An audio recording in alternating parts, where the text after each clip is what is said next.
is not, as most of the events of Atlantik-Brücke and Edelman, an interactive one. It should really be a brief and concise overview of the results. But we will also, of course, send the slide deck to you afterwards. But this time, very much a turbo briefing, and that's why we have chosen this title. So it's just a very brief overview of the results. And I would suggest we, just dive in. And I would like to hand over to Mr. Ed Williams. Thank you very much. David, thank you very much, and good morning, everyone, from London. It's always a great honour to present alongside Atlantik-Brücke, and I'm very grateful for their partnership in respect to our work with the Trust Barometer.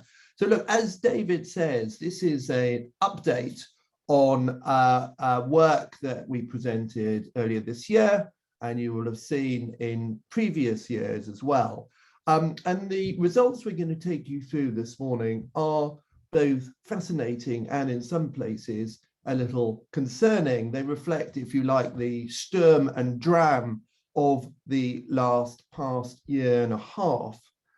What you will see is that the data reveals a world fraught with feelings of anxiety and fear over the COVID-19 pandemic's lasting effects. There are increased fears around job security and mental health issues. There's a fear of a new outbreak around the corner and concerns over the widening inequality gap. I mean, this seems to be exacerbated by the uneven impact of COVID and the different experiences between those in white and blue collar roles. We also found business stuck between a rock and a hard place. There is high expectation of business to take a stand on some social and some political issues, but not all issues. It's a complicated picture. And overall, people feel that business isn't pulling its weight as much as it could. Now, it's a delicate place for business to be at the moment with a fundamentally wide-scale change in the role it plays in society. So if we can go on to the next slide. First, of course, let me just give you a quick detail on the methodology behind the stats. For this late spring update, we surveyed 14 markets with 1,200 respondents per country. All the field work was conducted between the 30th of April and May the 11th. You know, of course, that our annual study looks at 28 countries, so this is a smaller subset. You'll also see that at times we segment the data into two different groups, the informed publics and the mass population. Those of you who are regulars will know that the informed public must meet 4 criteria. They have to be over the age of 25. They have to be university educated, in the top income quartile in their country, and they must report significant consumption of business and political news media. The balance, that's the mass population, is everyone minus the informed public. Let's go on to the next slide. Now, of course, the pandemic has affected various countries and people differently. That much is obvious. One big theme is that for the wealthy, the pandemic may have been frightening, yes, but an inconvenience in respect to disruption of jobs, disruption of travel. But for those in lower incomes, those who are poorer, the effect has been very different indeed. And this is expressed quite powerfully in our trust data. We see this disparity of trust recovery amongst the informed publics and the mass population. You'll see it in this next slide.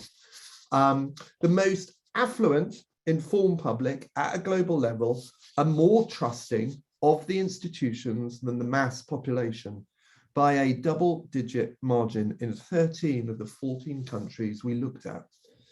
There are 4 countries, Saudi Arabia, you can see on this slide, Saudi Arabia, Brazil, France, and the UK, that have recorded record trust inequality gaps. Those 4, along with the US, are all at a 20-point gap in trust between the informed and the mass. I mean, this is stunning.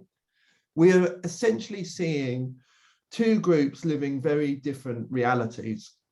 And that divergent experience, that inequality, we would argue is going to create some major challenges down the road for our 4 institutions. Now I'm going to hand over to Christiane at this point, who's going to look at that trust gap in more detail in the context of the German results. Christiane, over to you. Let's see if this works. Yes, so this is correct. So we see continuing the trust inequality in Germany. And actually last year in January, we had really a record high was 20 points, right? And when we saw the numbers in January, we thought, wow, we are going against the trend, right? Because our gap was getting smaller. But unfortunately, as a half year later, we see the gap widen again. So I think it will be interesting really now to dive deeper at the institution level. So we have double-digit trust gaps across all institutions, as you can see here. So that is big. But then I think it really springs right to your eye, right? Look at the business. We see 10% plus with the informed public. I think this is really outstanding increase. And here we have the biggest gap. And I think that goes back to what you said, the two realities, right? I think the informed public, so this is just my hypothesis, is living a different world, right? Probably the ones who were able to do home office where business continued quite normal, and they have a different experience than the mass population. And as you said, I think this will be a bit tricky. So I would say over to you, and let's look at the government. Great, so let's go on to this slide, great, on government. So look, obviously government has been put under immense pressure in this COVID period, and we are seeing that in the data. Government is only trusted in 4 of the 14 countries measured in our spring update. And whilst it is the case, and you see it here, that the US and UK have made great strides in the pandemic response since January with the vaccination programs, and there has been corresponding increases in trust, Germany saw a 4-point decline in trust in government. It was only South Korea that saw a greater fall in trust in government. If we go on to the next slide, we also see a striking collapse in trust in the EU itself, the EU as an institution amongst Germans. And Germany is a real outlier here with again, it's quite interesting, a 7-point fall in trust in the EU. I mean, this isn't far off the levels. I mean, look at the UK. So in fact, both countries, Brexit, Britain and Germany, seem to be converging in respect to their trust in the European Union. Christiane, I'd imagine this is, look, I'm a pro-European. I find this worrying. You must find this very worrying as well. Yeah, I'm an economic, right? And I love the EU. So this is disturbing, especially as in the second half of last year, Germany ran the presidency of the EU. And I think, so I would have hoped, right, this would help in a way also to increase trust. But I think what we see here is overlaying of all the vaccine challenges we did face in terms of that took so long. And I think that unfortunately, that had a negative impact. And I hope we can improve that moving forward. So I think the big question is really, who can I trust, right? And to those, and I saw a list of who are watching this morning, I know that we have some long-standing fans who've been looking. It will not be a surprise. Trust is local, as we say for some time, and it's my employer is the only trusted institution. And so I think this is very powerful, right, for business. If we look even again on the next slide a bit deeper in terms of key society leaders, we need to say, again, still not trusted, even so CEOs increased by +8. I think that's great. And here again, look at my employer CEO, +10, business, again, local. This is outstanding, I think. And for me, this is getting up really steep now, right? It can become a high cliff where it can fall quite deep. The expectations are getting so big. I think, Ed, over to you. Let's look at the next.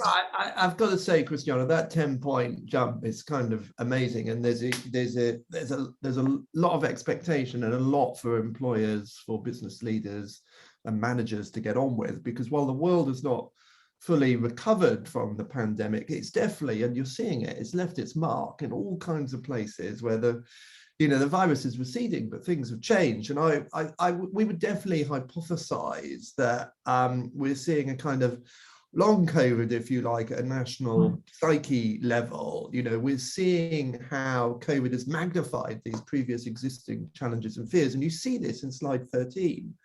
The fact is that in 12 of 14 countries, the majority of respondents say they're still in a pandemic mindset. That's, there's nearly 2 in 3 people in Germany, and the same is true globally. I mean, think about that for a moment. That's the kind of deep psychological fear, uncertainty, worries. They are still there despite the vaccine success. So I think we would argue that as economies open up, as we look to drive, business growth and return to productivity levels that we've seen in the past and unlock economic activity, this is a very important point to understand. People don't see the vaccine as a silver bullet. There is a sense that they need to be sort of won over and set at ease. Now, will that change over the summer? I know, I was talking to David earlier, that the level of vaccines that have been put in the arm of Germans is double the rate of in the UK at the moment. And will that change as vaccine penetration improves? It's difficult to say. And I mean, this is the importance of barometers like this. We'll see the trend over time. But I think there are absolutely very real fears around variants and very real fears about further lockdowns in the future. Christiane, you're going to dig into this, right? Yeah, and actually, unfortunately, this slide is a bit depressing because it really shows that even so, being vaccinated, it doesn't give the people the feeling that they're safe, that there is a resuming back to normality in a way. Have a look, for example, here, the people who are vaccinated and who are not going back to workplace, same number, going indoors at restaurant. Nearly same number, even commercial, flying commercial airlines. Well, vaccinated people are less willing to fly than the ones who are not. So I think, unfortunately, what we see here could have an impact on economic recovery. That said, currently in Germany, 51% have their first shot and 31% are completely vaccinated. So I really hope that we see this change over the summer, because I think it would be important, especially as everybody is looking at autumn and wondering, is there a fourth wave, right?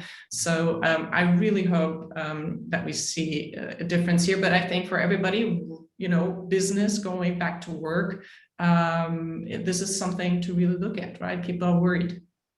I think what's very interesting as well, Christiane, about that slide is what people state in a study like this, and then what you actually see on the streets and experience. Certainly, when I've flown recently, the airports have been absolutely full.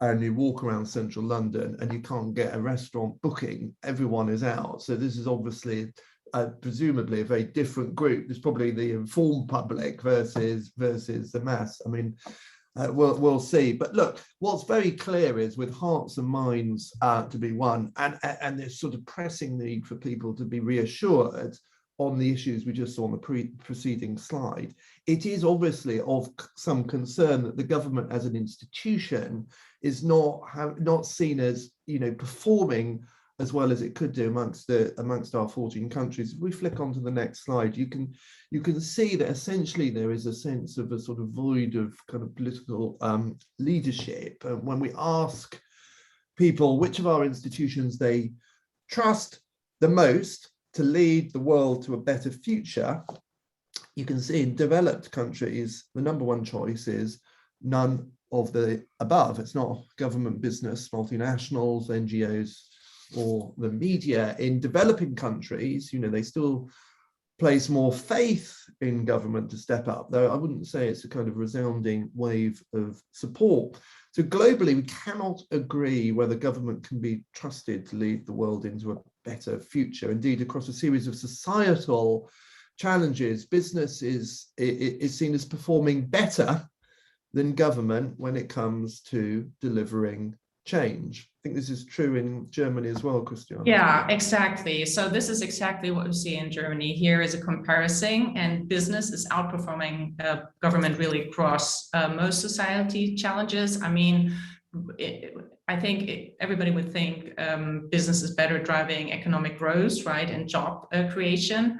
No one would wonder about that, but let's look at the other two at the top. So people saying business is responding better to health and public safety aspects within the pandemic, and they're also better in ensuring our educational system is preparing people for jobs for the future. And wow, this is a bit surprising. I mean, I think we've seen before business, I think, is known to get things done, right? This is how we always say it. But also, again, I think this is all about expectation. Again, building up, getting higher, getting bigger. Again, from my perspective, big cliff to fall. Yeah, let's dive deeper into business, Ed. Okay, great. So look, there's no doubt, right? We would all say that business has been invaluable over the course of the pandemic. It stepped up and delivered a whole range of services that it ordinarily isn't associated with. But with those accomplishments comes great expectation, right? Business is now seen and expected to solve a range of societal ills. What's very clear, though, is it can't go it alone. It can't act unilaterally. The expectation is that business must choose where to engage and who it partners with. I mean, you'll see on the next slide on 19, there's mounting pressure for business to take on these kind of societal challenges. A majority of people would agree that we won't be able to overcome our challenges without business involvement. And involvement is the key word here. You see on the slide, not going it alone. And this figure has doubled actually since the start of the pandemic. It's doubled. And around a third of people now say that the pandemic has led them to hold this view. So what you're seeing is a profound change. We go on to the next slide, because this change goes all the way actually to the top. The public now is. So we know, we've seen this for some years in this trust barometer study, but it's even more profound, even more acute, that CEOs are expected to prioritize societal issues much more than they currently are, actually. What kind of issues, you would ask? Well, gender and ethnic pay equality, that is a principal issue. And it's interesting, given the focus of this presentation, it's followed by ensuring that the company is trusted, right? Then you see underneath paying taxes. I mean, this is an obvious point, but it's utterly critical in terms of driving trust. This is why I think the G7 and the OECD decision around global taxes is going to be quite interesting in respect to business trust overall. There's rightly been a significant attention paid to systemic inequalities raised through social movements. That's true in Germany. It's true across Europe. We've seen that in recent years in areas like gender pay disparity, ethnic community injustices, and so on and so forth. And so any business or CEO that thinks this attention on these issues is ebbing away is much mistaken. This clearly remains a priority, and there is a demand, and the public are demanding action on this and increased focus. So I think the key point here is that we're seeing a real desire for needs, not just words, action.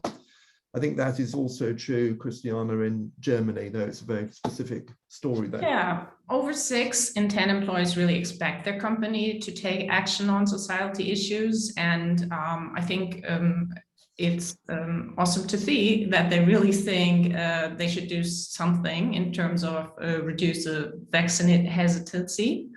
Even so, we discussed currently, we don't know how high it is really. We will see. I think there is a movement, people trying to get vaccinated quite fast. Climate change on second, this is not surprising because we've seen this for quite some while, but what I thought is really great to see racism on number 3.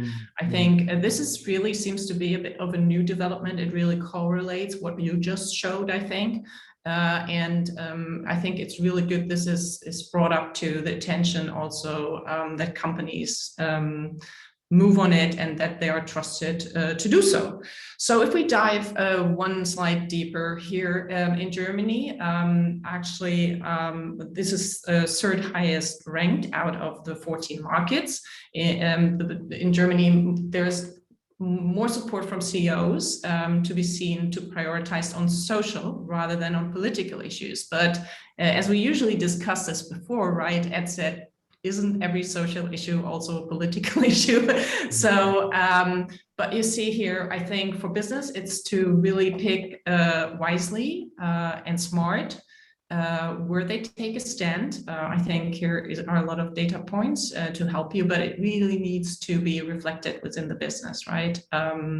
And walk the talk is what I would like to say. And with that, I hand it over to you, Ed, for the conclusion.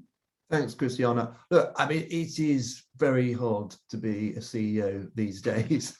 I mean, it is not as simple as, delivering products and services. It's about leaning into these very important societal issues. But, I'd make 4 key points to summarize briefly at the end. Look, business needs to be aware, if you like, of the pedestal. Business can't solve all challenges on its own. It has to partner and engage with other institutions, principally government, but also civil society, of course, as well. Its expectations of business has changed in respect to its role in society, but it's a minefield out there, and business must think carefully about what are the issues it engages with and how does it partner. I think there is a real peril for the private sector that promises too much and is then unable to meet this ever expanding expectation, particularly given the psychological scarring by COVID. And companies, I would argue, need to make choices. It's about sort of looking at and leaning into comparative advantage, and where businesses have an authority and have the expertise. Obviously, issues like fair pay, job creation, retraining, innovation, these are all issues that the public want to see business address and drive change in. And it's also the case, as we've seen in the preceding slides, that issues around inclusion and sustainability are absolute, as my colleagues in America would say, are table stakes these days. Now, on climate, we're going to come back later in the year. We're going to do a special report ahead of COP that we'll see in September, and I hope to be presenting in this style with Christiane then.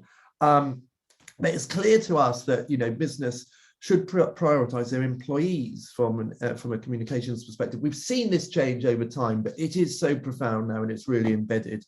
The employees are looking for employers to provide trustworthy information to address their concerns in both operational and strategic kind of aspects. And we know what happens when they don't. We've seen that, and we're increasingly seeing that around so-called employee activism. People are also looking for government to step up and play its role in a more foundational way around the future. I personally believe that an over-reliance on business as a sort of savior for these issues is very unstable and unsustainable.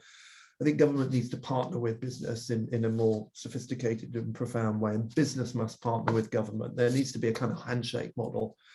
And look, final points. We saw with the G7 progress and renewed commitment for democratic nations to come together and act in the face of a whole set of existential threats. You know, we saw commitments around climate change, global taxation, I've mentioned, girls' education, WTO reform, pandemic recovery, vaccine distribution, so on and so forth. But there's a long way to go, and the devil is obviously going to be in the detail and in the delivery. So finally, where are we? Look, this is a period of transition, no doubt in my mind. Expectations of business have fundamentally changed. Frustration of government is seeping out. And look, this era of stakeholders that we're in now, stakeholders with agency across a range of different issues, is really a profound change. That employer-employee relationship has changed. Trust, as Christiane has said, has gone local. And I think COVID has meant people have reassessed the world and their expectations. These old certainties have been already challenged by technology and automation. They're being questioned further. And there's undoubtedly, I would say, an opportunity for business to forge a new relationship with society. I think there are both moral and commercial arguments for doing so. And with that, David, that is the turbo briefing. Well, and that really was a turbo briefing. Thank you so much, Ed and Christiane. That was truly interesting, really fascinating results. Thank you so much. It was great to listen to you. Also, your verbal tennis that was perfectly presented. Thank you so much. I think we have the time for just one very brief question. I remember that when we, looked at the results in February earlier this year, we thought that those results had not represented sufficiently the kind of growing distrust in governmental institutions, because that was just the beginning of the debate, certainly in Germany, about the lack of efficiency, in the progress of the vaccinations, the lack of digitization in our public health management, and so forth.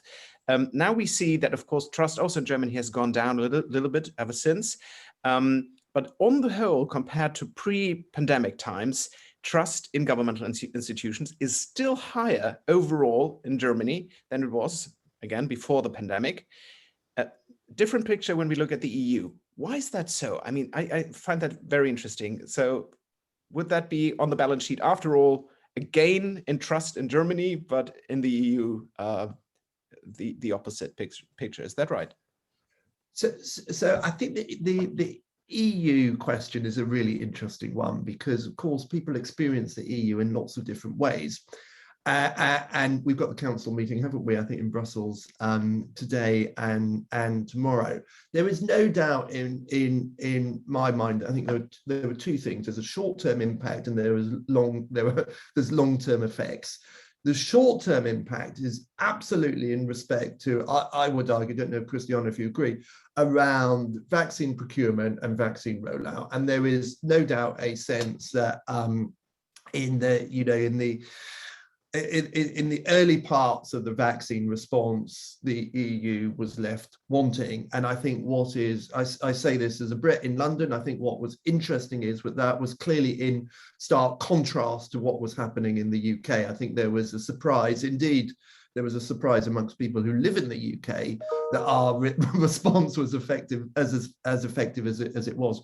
But the truth is, David, and I know, we've talked about this before, and we've seen this in the data for a long time. There is there has been a longitudinal and some deep set skepticism of the EU across European countries. That is absolutely true in France and in Germany.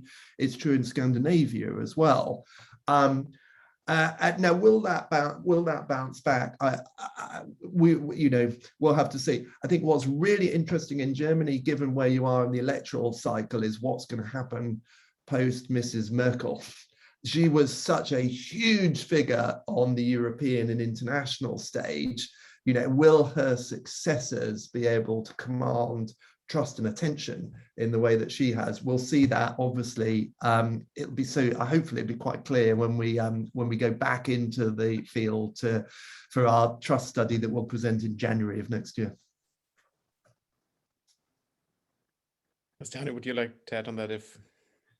Well, I thought that was a good final statement. I would just say on the course of EU, I thought about this as well, and I thought maybe next to the vaccine, I thought it's also a thing about local a local topic, because our government is local. And so I think there is a trust buffer for somehow, because I would have thought in the discussion we had, they would fall much, much, much deeper, and they didn't. So at least people are acknowledging they did something right, because maybe they're acknowledging it's a difficult situation. You don't know what to do. So yeah, so I think good foundation. Let's see where we are after the election. It will be really interesting moving forward. And yeah, I would like to say thank you to everybody who listened, and we will be back with more data. Absolutely. Thank you so much again. Thank you so much, Christiane. Thank you, Ed, for these very interesting results. You're very illuminating and comprehensive analysis. That was great, and a real turbo briefing again. Thank you so much to all our participants for dialing in and for listening. And yeah, as you just said, we'll be back. Thank you so much, and have a good day. Thank you, Dr. Deißner. Thank you. Bye-bye. Bye-bye.